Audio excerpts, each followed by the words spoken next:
أعوذ بالله من الشيطان الرجيم. بسم الله الرحمن الرحيم.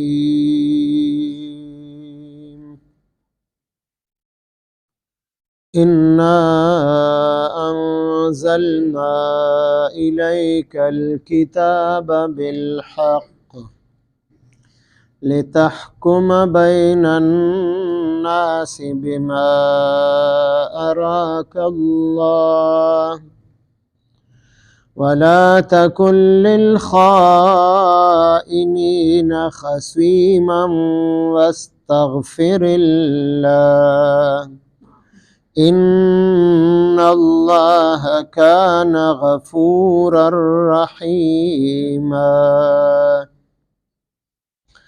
ولا تجادل عن الذين يختانون أنفسهم إن الله لا يحب من كان خوانا أثيما. يستخفون من الناس ولا يستخفون من الله وهو معهم إذ يبيتون ما لا يرضى من القول وكان الله بما يعملون محيطا. آمنت بالله صدق الله مولانا العظيم.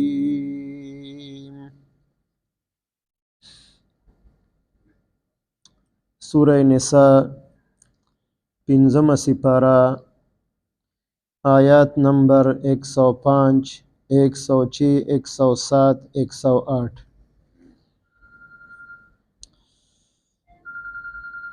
د دې آیاتونو مبارکو شان نزول کې مفسرینو د منافقانو د غلا یو واقعه ذکر کړې ده چې یو منافق غلا وکړله د یو مسلمان نه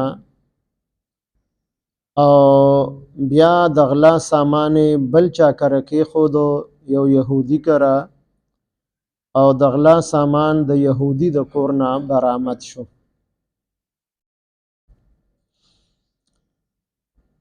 بنو ابیرق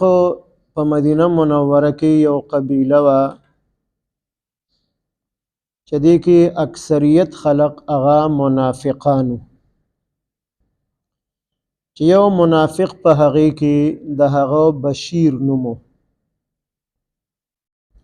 او د پروفیشنل غلو دې نه مخکې څو کرته د غلا په کیسونو کې نیولی شوی او جرم پې ثابت شوی. یو صحابي چې د هغه نوم د حضرت رفاعه رضی الله تعالی عنه هغه ضعیف العمر په داسې عمر کې و چې غاښونه یې ټول غورځېدلي وو او په مدینه منوره کې د خلقو عام خوراک هغه کجورې او د اوربشو اوړه او د غنمو اوړه به د شام نه کله کله راتلل. نو د هغه د کور خلقو دا اراده وکړله چېرې دی ضعیف العمر دی، بوډا دی، غاښونه یې نشته دی، نو کجورې او د اوربشو روټۍ خوړل د دپاره ګران دي. نو چې د غنمو د معدې اوړه راځي نو یو بوره اوړه به ورله واخلو، د هغې به روټۍ نرمه وي نو ده ته به یې خوراک آسان وي. نو هغه وخت کې د غنمو اوړه هغه ډېر نایاب و، عام نه میلاوېدل خلقو ته. نو د ځان له واخیستل یو بورې کې بند کړل چې لږ لږ به ترې اخلو استعمال دپاره او یوه کچه کوټه وه د کور په آخره حصه کې په هغې کې کېښودل او چې کومه جنګي اسلحه ورسره وه، زغره وه، تورې وې، څه چې وو د جنګ د جهاد د استعمال دپاره هغه هم په هغه کوټه کې کېښودل. د دې غلو ډېره تجربه وي نو دغه غل ته په څه طریقه باندې د دې خبرې معلوماتو شو چې د ټول قیمتي سامان هغه راغونډ کړی دی او په هغه کوټه کې ایښی دی. دغه غل د شپې په تیاره کې راغی، دیوال یې مات کو، کنډر یې وکړو او د کور نه هغه وړه او څومره جنګي اسلحه وه هغه یې ټوله یوړه. حضرت رفاعه رضی الله تعالی عنه چې سحر را پاسېدو، خپل کنډر یې ولیدو چې چا غلا کړې ده، چې کمره کې یې وکتل نو وړو او جنګي اسلحه یو څیز هم موجود نه و. خو د وړو په هغه تیلۍ کې لږ غونده کیسوری و، نو د هغې نه په لاره باندې لږ لږ وړه توی شوي و. نو دی په هغې پسې روان شو. نو هغه د بشیر منافق کوره پورې هغه آثار او علامات ښکاره کېدل. چونکې د په خوله کې غاښونه هم نو، خبرې هم صفایې سره نه شوه کولی. نو د خپل وراره راوغوښتو حضرت قتاده رضی الله تعالی عنه چې هغه هم صحابي و او په یو جهاد کې د هغه سترګه هغه غورځېدلې وه، زخمي شوې وه، په توره لګېدلې وه. نبی علیه السلام ته راغی، خپل فریاد یې پیش کو. نبی علیه السلام ورته وفرمایل چې د جنت بدلې غواړي او که نه دا خپله سترګه واپس بحال کول غواړي. وی صاحب ډېر بدې به ښکارمه، جنت مې هم خوښ دی خو دا سترګه هم بحال کول پکار دي. نبی علیه السلام هغه سترګه ده راواخیستله، واپس یې په خپل ځای ولګوله او داسې روغه جوړه شوله چې د مخکې نه پکې نظر نور هم زیات شو. دا د نبی علیه السلام معجزه وه. نو حضرت قتاده رضی الله تعالی عنه هغه خپل تره راوغوښتو چې ته راشه او زما دا مقدمه یو څه د نبی علیه السلام په عدالت کې پیش کا چې زه کمزوری یم، راتله راته هم ګران دي او خبر هم صفایې سره نشم کولی. نو حضرت قتاده رضی الله تعالی عنه راغی، د ده تره خبرې واورېده او بیا د نبی علیه السلام په عدالت کې د هغه بشیر منافق خلاف د غلا دعوې درج کړله. نبی علیه السلام هغه خاندان والا خلق راوغوښتل، هغه بشیر منافق یې راوغوښتو، هغې ټولو قسمونه او قرآن او هر څه، ځکه غل چې غلا کوي نو دی هغې د پاسه بیا قسم قرآن هم کوي. نو په هغې باندې یقین کول نه دي پکار چې یو سړی وایي چې ما غلا نه ده کړې او زه پرې قسم قرآن کومه. دا خو د پروفیشنل غلاګرو همدغه طریقې په دې باندې خلق دوکه کوي. نو خپل مشران یې راوستل او د شپې یې پټ په پټه باندې مشوره وکړه چې کله هغې ته پته ولګېده منافقانو ته چې دا خو زموږ د ټول خاندان بدنامي ده. د خاندان ټول مشران یو ځای ته راجمع شو او د شپې پټ په پټه باندې مشوره وکړه چې هر صورت کې وي نو دا خپل کس به بچ کو چې په ده باندې د غلا جرم ثابت نشي. نو د هغې دپاره یې داسې وکړل چې هغه وړه او هغه جنګي اسلحه هغه هر څه یوړل، د شپې په تیاره کې یو یهودي سره یې کېښودل چې دا به تا سره امانت پراتی. اوس د خپل ځان بچ کولو کوشش کوي او راغلی نبی علیه السلام ته چې صاحب زمونږ خو ډېر لوی خاندان دی او موږ خو معزز خلق یو، زمونږ خو غلا کار روزګار زمونږ غلا کول نه دي او موږ خو مسلمانان یو. او حضرت قتاده رضی الله عنه او حضرت رفاعه رضی الله تعالی عنه بغیر د څه دلیل او ثبوت نه په موږ باندې د غلا الزام لګولی دی. نو تاسو دنه دلیل او ګواه وغواړئ چې زموږ د کسو دا وړو جنګي اسلحه د ده د کور نه وړي دي، د چا مخکې وړي دي، ګواه دې دی پیش کړي. نو ګواه خو نو ځکه د شپې توره تیاره وه، د مالک مکان ته په خپله سحر پته ولګېده، نو ګواه به یې د کوم ځای نه په هغې باندې پیش کو. اوس هغې دومره چالاکي کوله هغه منافقانو چې نبی علیه السلام هم په مغالطه کې واچو او نبی علیه السلام دغه صحابي ته زورنه ورکړله، ځکه چې هغه منافقان خو په ښکاره باندې مسلمانانو او پټ په پټه باندې منافقت په زړه کې پټ ساتلی و. نو هغې دا دعوه وکړله چې حضرت قتاده رضی الله عنه په یو بېګناه مسلمان باندې د غلا الزام لګولی دی او ګواه او ثبوت ورسره نشته دی. نو حضرت قتاده رضی الله تعالی عنه ته نبی علیه السلام ډېره زورنه ورکړه چې تا سره دلیل او ثبوت نشته دی او ته په یو بېګناه مسلمان باندې د غلا الزام لګې. نو الله پاک وحی راولېږله، دا روغه رکوع ورپسې دویمه رکوع، دا دوه رکوع دا د هغې منافق خلاف نازل شو چې دا منافق غل دی،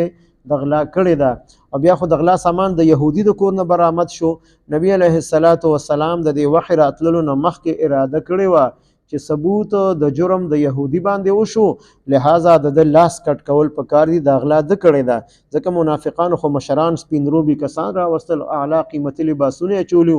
او د خبرو طریقه او چلم ورته نو بعضې وخت انسان بل کسې په خبرو کې هم دوکه کې دومره صفایه سره خبرې وکړي منافقانو دا صفایه سره خبرې وکړي چې الزام یې ولګو په یهودي باندې وي صاحب دا خو ښکاره خبره ده چې د کور نه د غلا سامان برآمد شوی دی خو دغه یهودي غل دی نو نبی علیه السلام اراده کړې وه چې د یهودي لاس کټ کړي خو الله پاک دا 2 رکو نازلې کړي چې په هغې کې د یهودي براعت ذکر شو چې یهودي غل نه دی همدغه بشیر منافق غل دی نو ده ته د سزا ورکړی شي اوس چې بشیر منافق ته پته ولګېده چې وحی راغله او الله پاک زما جرم نبی علیه السلام ته ښکاره کو نو دی وتښتېد د مکې مکرمې ته په هغه ځای کې د یو زنانه په کور کې اوسېدل اختیار کړل چې هغې ته پته ولګېده چې دا خو غل دی او د مدینې منورې نه د غلا په جرم کې په ده باندې جرم ثابت شوی دی او دلته راغلی دی نو هغې ورله رخصت ورکوي شړ د خپل کور نه بیا بل ځای ته لاړو نو چې بل چا ورله ځای ورکو نو د هغه سره هم دوکه وکړه د هغه د کور نه هم غلا وکړه ځکه غل د غلا نه صبرېږي نه دا د عادتي او دا بشیر منافق چې نو دی هم همدغه شان اوزګار ګرځېدو بېروزګار او کار مارې نه کو د غلا خوند یې اخیستی و په غلا کې به ورته ډېر مال میلو شو په هغې به یې څو شپې ورځې تېرې کړي چا به ختم شو بیا به بل ځای کې غلا وکړه چې هغه به ختم بیا بل ځای کې نو چا چې ورسره احسان وکړو کور یې ورله د اوسېدو دپاره ورکو نو د هغه غلا یې کوله نو چې دیوال یې ماتو نو دیوال پې د پاسه را وغورځېدو او په هغې کې دی مردار او هلاک شو خپل انجام ته ورسېدو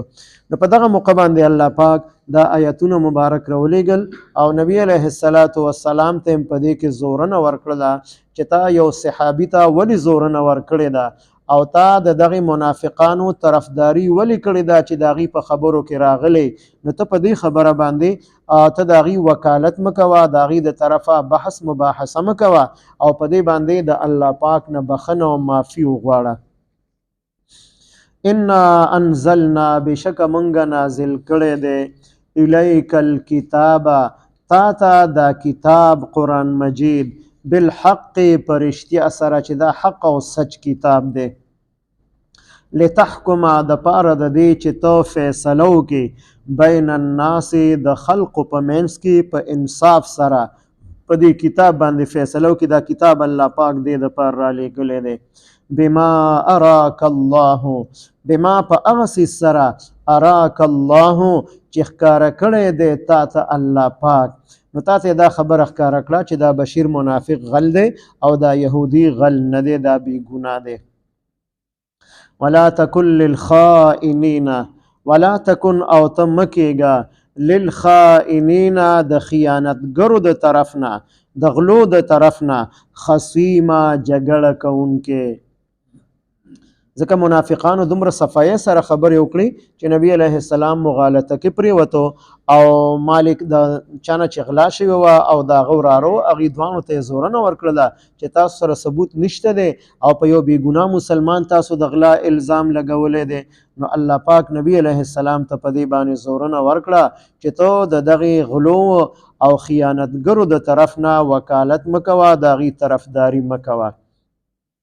واستغفر الله او ته بخنه وغواړه د الله پاک نه په دې خبره باندې چې تا د منافقانو طرفداري کړې ده او حضرت قتاده رضی الله عنه او رفاعه رضی الله عنه هغه ته د زورنه ورکړې ده نو اوس معامله صفا شوله چې یهودي غل نه دی او دغه بشیر منافق غل دی ان الله بشک الله پاک کان غفورا دی ډیر بخونکې رحیمه او ډیر زیات مهربانه دی ولا تجادل او تو جګړه مکوه بحث مکوه عن الذین د هغې کسانو د طرف نه یختانون انفسهم چې هغې خیانت کوي د خپلو ځانونو سره منافقان دي منافقت یې په زړه کې پټ ساتلی دی او په خولې باندې کلمه وي نو دا ځان ته هم دوکه ورکوي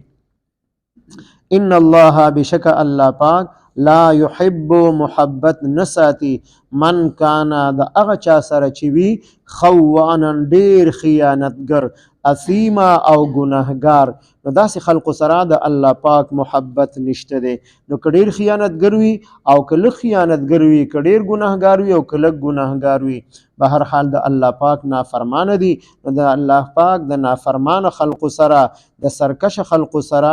محبت نشته دی. دا خلق د الله پاک خوښ نه دي. یستخفون دوی شرم کوي من الناس د خلقنا، چې دا خو زمونږ غلا که ښکاره شوله نو ټوله مدینه منوره کې به بدنام شو. نو خپل شرم پټولې غوښتل، نو د هغې دپاره الزام په یو بېګناه یهودي باندې ولګو او د غلا سامان شپې په شپې باندې یوړو، هغه سره یې کېښودو. ولا یستخفون او دوی شرم نه کوي من الله د الله پاک نه، وهو معهم وهو او دغه الله پاک معهم د دوی سره دی په هر حال کې، په هر وخت کې الله پاک ویني. د الله نه شرم او حیا نه کوي، څه پټولی نشي د الله پاک نه، او د خلقو نه خپل غلا پټوي.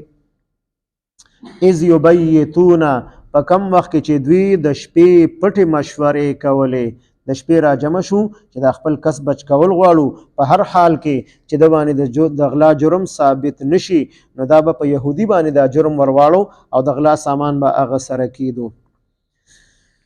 ما هغه خبره مشوره دی کوله لا یرضا چې الله پاک راضي او خوشاله نو من القول په دغه خبره باندې، ځکه چې کوم حقیقي مجرم او غلو او غلای کړی وه، نو هغه خپل ځان بچ کو او د جرګې والو چې دغه خاندان مشرانو هغې د بچ کول غوښتل او په بېګناه یهودي باندې الزام لګو. نو په دې خبره باندې الله پاک راضي او خوشحاله نه دی چې غلا یو کس وکړي او الزام بیا په بل کس باندې ولګوي. وکان الله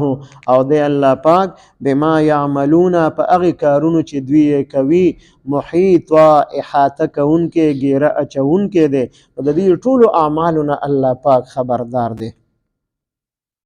انا انزلنا بشک موږ نازل کړی دی الیک الکتاب تا ته دا کتاب قرآن مجید بالحق په رښتیا سره لتحکم بین الناس د پاره دی چې ته فیصله وکړې د انصاف بین الناس د خلقو په منځ کې بما اراک الله په هغه څیز سره چې الله پاک تا ته ښودلی دی، تا ته ښکاره کړی دی. ولا تکن او ته مه کېږه للخائنین د خیانتګرو د طرف نه، د غلاګرو د طرف نه خصیمه جګړه کوونکې. واستغفر الله نو ته په دې باندې د الله پاک نه بخښنه وغواړه. ان الله بشک الله پاک کان غفور الرحیم هغه ډیر زیات بخښونکی او مهربانه دی. ولا تجادل او جګړه مه کوه ته عن الذین د هغې کسانو د طرف نه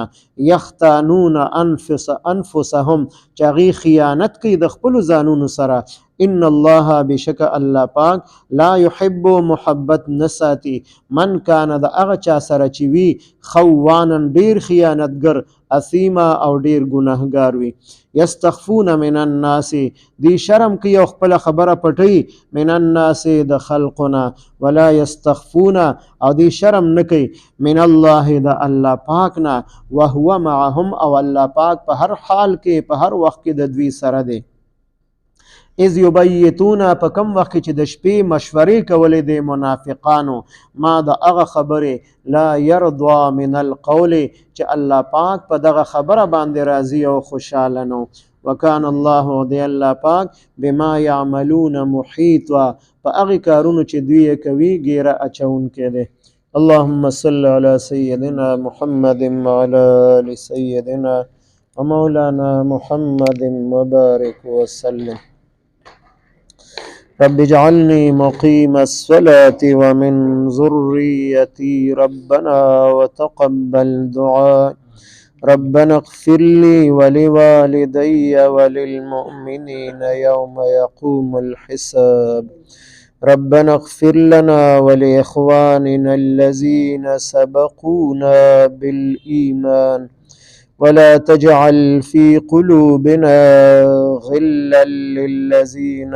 آمنوا ربنا إنك رؤوف رحيم. ربنا هب لنا من أزواجنا وذرياتنا قرة أعين واجعلنا للمتقين إماما. وصلى الله تعالى على خير خلقه محمد وعلى آله وأصحابه أجمعين. آمين برحمتك.